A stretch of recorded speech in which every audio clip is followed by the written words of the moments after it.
ஹசீனா சையத், காங்கிரஸ் கட்சி இவ்வளவு கடும் கண்டனம், அதாவது பாஜக தனது அடுத்த பிரச்சாரத்தை ஆரம்பித்து விட்டது ஒன்று, அரசு சொல்றதெல்லாம் செய்யல, செய்யாமல் இருப்பது ஏராளம், இதையெல்லாம் சொல்ல ஏன் தவறுகிறார்கள் என்ற கேள்வியிலே பாரதிய ஜனதாவை எதிர்த்த கேள்வி காங்கிரஸ் வைத்திருக்கு. நீங்கள் உங்களுடைய உரையை ஆரம்பிங்கள் ஹசீனா.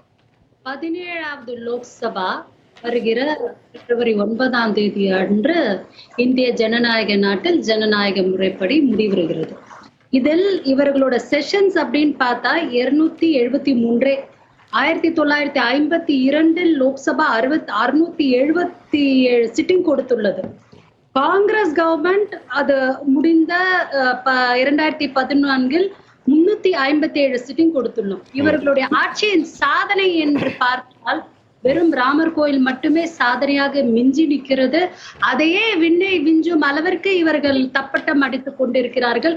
கலியுகத்தில் ராமருக்கு நிகராக தனக்கு ஒரு கட் அவுட்டை வைத்துக் கொண்டுள்ள பாரத பிரதமரை அகண்டமே தூற்றுகிறது என்பதுதான் இவர்களுடைய சாதனை என்று வேறெந்த சாதனையும் குறிப்பிட நாங்கள் விருப்பப்படவில்லை. அப்படி குறிப்பிட்டு சொல்லிவிடுவதற்கு ஒன்றுமே இல்லை. நமது நாட்டின் குடியரசுத் தலைவர் ஒரு விதவை என்பதாலோ அல்லது அவர் ஒரு பட்டியலினத்தவரை சார்ந்தவர் என்பதாலோ அவரை பாராளுமன்ற திறப்பு விழாவிற்கோ இல்ல அயோத்தியின் திறப்பு விழாவிற்கோ புறக்கணித்து விட்ட நமது மாண்புமிகு பாரத பிரதமர் இன்று மட்டும் அவரை செங்கோல் ஏந்தி வரவேற்க வேண்டிய சூழ்நிலை ஏன், அது என்ன நாடகம் என்பதை முதலில் நாம் தெளிவுபடுத்த வேண்டும்.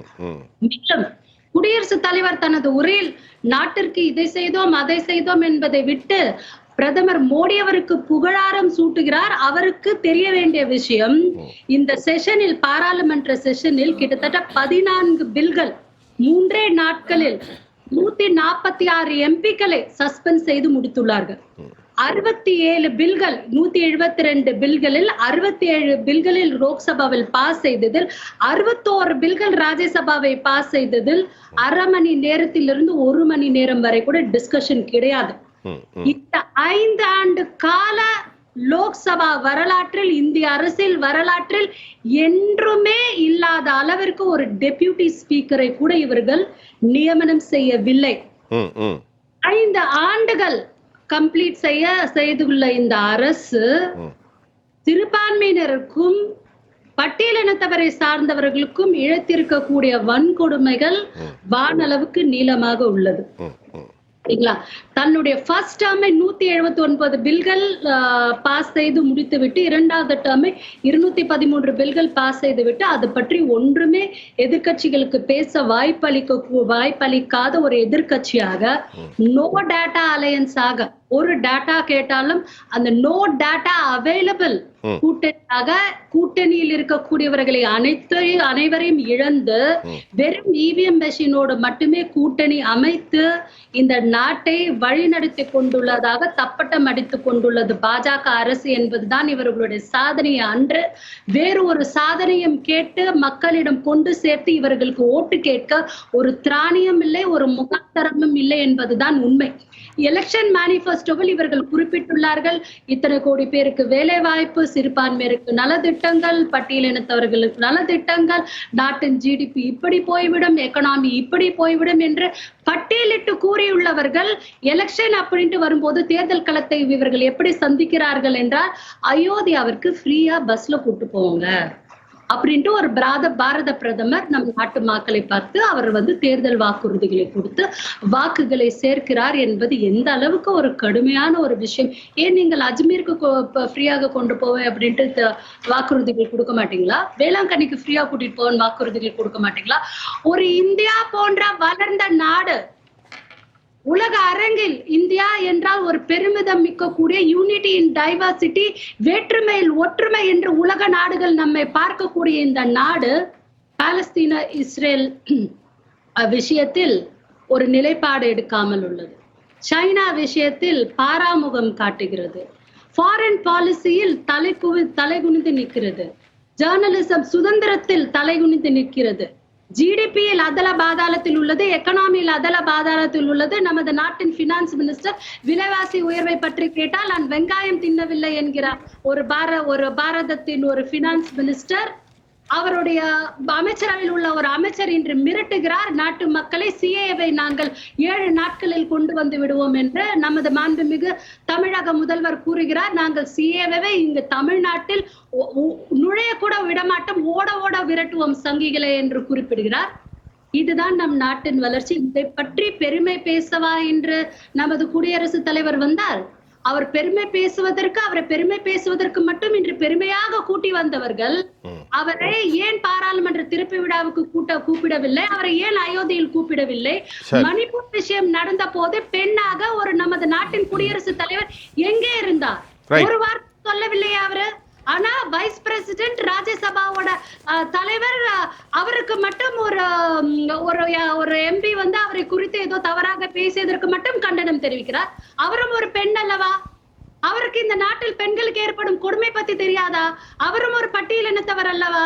அவருக்கு இந்த நாட்டின் மக்களுக்கு ஏற்படும் பட்டியலினத்தவர்களுக்கு ஏற்படும் கொடுமைகளை பத்தி தெரியாதா? நீங்கள் பாஜகவின் ரெப்ரசன்டேட்டிவா இல்ல இந்த நாட்டின் குடியரசுத் தலைவியா என்பதை இந்த நாட்டு மக்கள் தெளிவாக தெரிந்து கொள்ள விருப்பம். ஹசினா, முதல் கட்ட கருத்தா நான் எடுத்துக்கிறேன். ஹசினா தெரியும். ரைட். ஹசினா சுருக்கமா ரெண்டே நிமிஷம் தான். எஸ்சி எஸ்டி ஓபிசி குழந்தைகளுக்கு இருக்கக்கூடிய ஸ்காலர்ஷிப்பை கூட ரிஜெக்ட் பண்ணியிருக்கிறது இந்த கவர்மெண்ட். இதுதான் இவர்களுடைய சாதனை. According to Article 79 of the Constitution, defining the Constitution of Parliament, there shall be a Parliament for the Union which shall consist of the President and 2 houses to be known respectively of the Council of State and the House of the People. So when the Constitution itself provides that the Parliament consists of the President of India and the 2 houses of the apex legislature, the Rajya Sabha and Lok Sabha, how is it that a Prime Minister who does not form part of the constitutionally ordained definition of what constitutes parliaments can inaugurate the new parliament building? This is what the Constitution says. It does not say why should not the President inaugurate the Constitution. Okay. பாருங்க, மீரா குமாரி G அவர்கள் ஒரு தலித் பெண்மணி, பட்டியலினத்தவரை சார்ந்தவர். அவரை லோக்சபா ஸ்பீக்கராக உட்கார வைத்து அழகு பார்த்தது காங்கிரஸ் கட்சி. யூபியில பட்டியலினத்தவர்களை சார்ந்தவர்கள் எப்பவுமே குதிரையில கல்யாணம் பண்ணிக்க கூடாதுன்ட்டு காங்கிரஸ் ஆட்சியில எப்பவுமே சொல்லப்படவில்லை. இப்போதுதான் அது போன்ற சூழ்நிலை அங்கு. இன்று நாட்டு மக்கள் என்னென்னவோ கஷ்டத்துக்குள்ளாகி கொண்டிருக்கிறார்கள். இவர்கள் டிஜிட்டல் பரிவர்த்தனை பத்தி பேசுறாங்க. 2000 ரூபாய் காசு கொண்டு போய் கொடுத்தா அதோட சில்லறை நமக்கு 2000 ரூபாவா கிடைக்கும். அந்த 2000 ரூபாவை நம்ம டிஜிட்டல் பரிவர்த்தனை பண்ணா அது ஆடு தேஞ்சி மாடு தேஞ்சி காடு தேஞ்சது போல அந்த 2000 ரூபாயில 200 ரூபாய் நமக்கு நம்மளோட மிடில் கிளாஸ் சிட்டிசனுக்கு அவுட். அந்த மிடில் கிளாஸ் சிட்டிசனுக்கு அந்த 200 ரூபாயோட விலையோட மதிப்பு என்ன அப்படிங்கறது வந்து மிடில் கிளாஸ் மக்கள் கிட்ட நீங்க பார்த்து கேட்டுக்கொண்டால் நீங்க தெரியும். நம்மளோட நாட்டோட பொருளாதாரம் வளரவே இல்லை. பாஜகவின் அரசால் வளர்க்கப்படவே இல்லை. ஒரு பிம்பத்தை அவர்கள் உருவாக்கி கொண்டுள்ளார்கள். எல்லாத்துக்கும் டிஜிட்டலைஸ், மேக் இன் இந்தியா எங்க போச்சு, மேட் இன் இந்தியா எங்க போச்சு, டிஜிட்டல் பண பரிவர்த்தனைகள் எங்க போச்சு, மக்களுக்கு உண்டானது மக்களுக்கு போய் சேர வேண்டியது எதுவுமே போய் மக்களுக்கு சேராமல் அதுலயும் கமிஷன்ஸ், அதுலயும் ஷேர்ஸ், அதுலயும் பெர்சன்டேஜஸ். வியாபாரம் ஊழல் பத்தி இவர்களுக்கு பேச வாயில்லை. இவர்களுக்கு வந்து எந்த ஒரு பாஜகவின் ஒரு எம்எல்ஏக்கள், எத்தனை எம்எல்ஏக்கள் இப்ப நம்மளோட பார்லிமெண்ட் இனாகிரேட் பண்ணும்போது நம்மளோட பயில்வான் பெண்கள், அதாவது ஒலிம்பிக் மெடல்கள் நம்ம நாட்டுக்கு வாங்கி கொடுத்த பயில்வான் பெண்கள் பாராளுமன்ற கட்டிடத்திற்கு வெளியாக வந்து போராடுகிறார்கள் இந்திய தேசிய கொடியை ஏற்றி கொண்டு. இதுதான் நமது நாடு, இதுதான் நமது நாடோட ஜனநாயகத்தின் நிலைமை. அப்ப கூட வாய் திறந்து பேசா மடந்தையாக இருந்துள்ளார் நமது நாட்டின் பிரசிடென்ட் ஆஃப் இந்தியா. 9 மாதங்களாக மணிப்பூர் பற்றி எறிகிறது. பெண்கள் துயிலுறுத்து நடுரோட்டில் நடந்து கொண்டிருக்கிறார். அவர்களை வந்து பறையர் இழுத்து கொண்டு சென்றிருக்கிறார்கள். அப்ப பேசவில்லை அவர்கள். இன்று பாரத பிரதமரின் சாதனையை பத்தி வேதனையாக பேசியிருக்கிறார் நமது பாரதத்தின் குடியரசுத் தலைவர். இது மிகவும் வேதனை அளிக்கக்கூடிய ஒரு விஷயம். மாற்று மதத்தை சேர்ந்த பெண்மணி, மிகவும் நான் மதிக்கக்கூடிய ஒரு பெண்மணி. ஆனா நீங்க இவ்வளவு அநாகரிகமா வந்து கத்துவீங்கன்னு நான் எதிர்பார்க்கல. பேச வேண்டிய அவசியம் இல்லை. இல்ல நீங்க அவ்வளவு மதிக்கிறீங்க, அவ்வளவு மதிக்கிறீங்க மேடம். உங்களுக்கு மனசுக்கு கூட மரியாதை இல்லை. அந்த கருத்தை நீங்கள் சொல்லிடுவேன். இங்கே மத ரீதியாக நாம் பேசவில்லை. இல்ல அப்படி இருந்தா கூட நாங்க மதிக்கிறோம். அதுக்காக நீங்க அவங்க என்ன இழிவுபடுத்துறாங்களா? What does she think she is? மாற்று மதத்தை சேர்ந்த பெண்மணி உங்க மரியாதை நீங்களே கெடுத்துட்டீங்க. இப்படி கத்தினது மூலம் என்ன பேசுற? இல்ல நீங்க முதல்ல இப்படி கத்திட்டே இருந்தனால மரியாதை இருக்கல, அவ்வளவுதான். பேசுங்க. அவ்வளவுதான். மரியாதை மரியாதை இருக்கல. ஜெகதீஸ்வரன் ஓகே ஹசீனா தேவையில்லாம பேசுறாங்க, நீங்க கண்டிக்க மாட்டேன்றீங்க. நம்ம விவாதத்தை ஆரோக்கியமாக எடுத்து செல்ல வேண்டும் இல்லை அவங்க என்ன பேசுறாங்க? ரைட் இல்ல அவங்க வேற அவங்களை மதிக்கிறேன் என்று தான் சொல்கிறார்கள். அவர்கள் மாறுபட்ட அவங்களுக்கு காதுலயே விழ மாட்டேங்குது. என்ன வந்தது? அதற்கான சூழ்நிலை இப்ப என்ன இங்க வந்தது? முடிந்து விட்டது. நீங்க முடிக்க போறீங்க. எதுக்கு தேவையில்லாம இப்ப நாங்க மூக்க நுடைக்கிறாங்க? நான் சொல்லவா, இவங்க உயர் ஜாதி பெண்மணி நாசாவில் இருந்து குதித்து விட்ட லட்சுமி அவர்களே, அனந்தி லட்சுமி அவர்களே, நான் சொல்லவா, பேர் லட்சுமியே இல்ல, அத கூட கவனிக்கல நீங்க. ஆனந்தி லட்சுமி அவர்களே, ஆனந்தி லட்சுமணோட மறு அவதாரம் ராமர் பரம்பரையில் வந்து விட்டீர்கள். நான் சொல்லவா, எங்களுடைய மொராலிட்டிக்கு எதிரானது, எங்களுடைய டெஸ்குடைய மோரல் கோடுக்கு எதிரானது. இங்கே மதமும் சாதியும் பேசுவதற்காக நாங்கள் அமரவில்லை.